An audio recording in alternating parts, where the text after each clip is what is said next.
Hey everyone, welcome back. It's Caleb here. Right now, XRP is quietly outperforming Bitcoin, Ethereum, Solana, and Dogecoin in fresh ETF flows. While Ripple just minted another batch of RLUSD stablecoins on Ethereum. So it doesn't scream like a headline on the surface type of thing, but this is exactly the kind of institutional plumbing that moves markets before price catches up.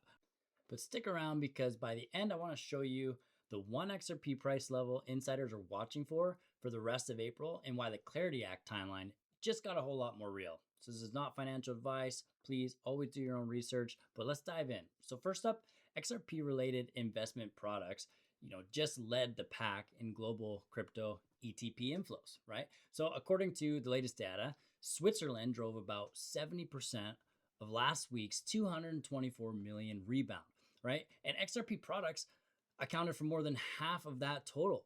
That means XRP is pulling in real institutional money while other major coins are still playing catch up, right? So here's what most people miss, that this isn't random retail hype. It's coming after the March SEC CFTC guidance that officially labeled XRP a digital commodity, and banks and asset managers hate regulatory gray areas, right? So clear rules like this open the door for bigger allocations, right? So for XRP holders, it's early proof that the post lawsuit era is delivering exactly what Ripple promised: utility first adoption, right? So would this kind of quiet institutional buying make you add to your position? Drop a comment below. I read every single one of them. Love to hear it. So while all this is going on, at the same time, Ripple just minted roughly 9.9 million RLUSD on the Ethereum network after a series of burns, right? This happened yesterday, April 9th. It and it's all part of their normal supply management cycle to match real demand from exchanges and users, right? So why does this matter for XRP, right? Well, RLUSD is Ripple's USD backed stablecoin, built to work hand in hand with the XRP ledger for fast, low cross border payments and liquidity. So when they mint more RLUSD, it shows actual usage is picking up, not just on the XRPL, but across chains. So, think of it like stablecoin rails getting stronger. So XRP can do what it was designed for, a bridge value at scale, right? This isn't like flashy news, but it's the kind of boring but important infrastructure work that compounds over months, right? So if RLUSD keeps growing adoption, well, then XRP becomes a natural bridge asset sitting right next to it. So now let's connect the dots, okay, to the bigger picture and regulatory picture that's going on, right? So that the Senate returns from the recess on April 13th, and the Banking Committee has a narrow window in the second half of April to mark up the Clarity Act. So this is the bill that would lock in XRP's commodity stat. Well, XRP is a commodity. That is true, but it kind of solidifies everything, right? It solidifies the board for all cryptos, right? And we'll have clear guidance and oversight from the CFTC, and finally draw clear lines between the SEC and the CFTC's jurisdiction, right? So Ripple CEO Brad Garlinghouse has been vocal about it.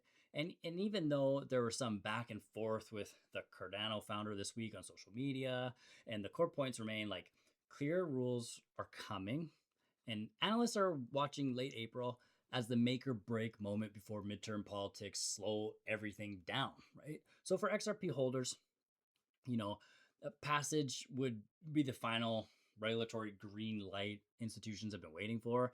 Like, it doesn't guarantee a moonshot tomorrow overnight, but it removes like the last big over kind of hang that's been keeping big monies on the sideline in the whole world of crypto as is, right? So while all this is happening, the rest of crypto, well, it's seeing fresh institutional products too. Morgan Stanley just launched its own Bitcoin ETF, putting direct pressure on BlackRock's IBIT. And at the same time, we're getting mixed US economic data, growth slowing towards the edge of, contraction. It's like contraction, but inflation is still running hot, right? So here's the XRP angle most people miss. So when institutions rotate into regulated crypto products, XRP's real world utility in payments and liquidity makes it a natural beneficiary once the Clarity Act and Clarity lands, right? So we're not seeing massive retail FOMO yet, but the quiet accumulation by whales and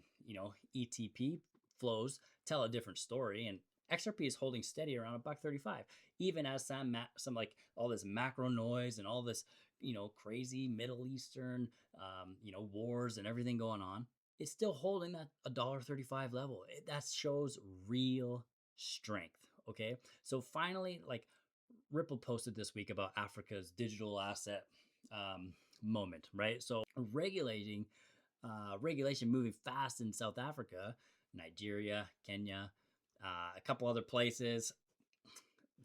Shoot me, I'm bad at pronouncing different things, but like they're with on-chain value already up 52% year over year. Clear rules are unlocking real innovation, and XRP Ledger is positioned right in the middle of it.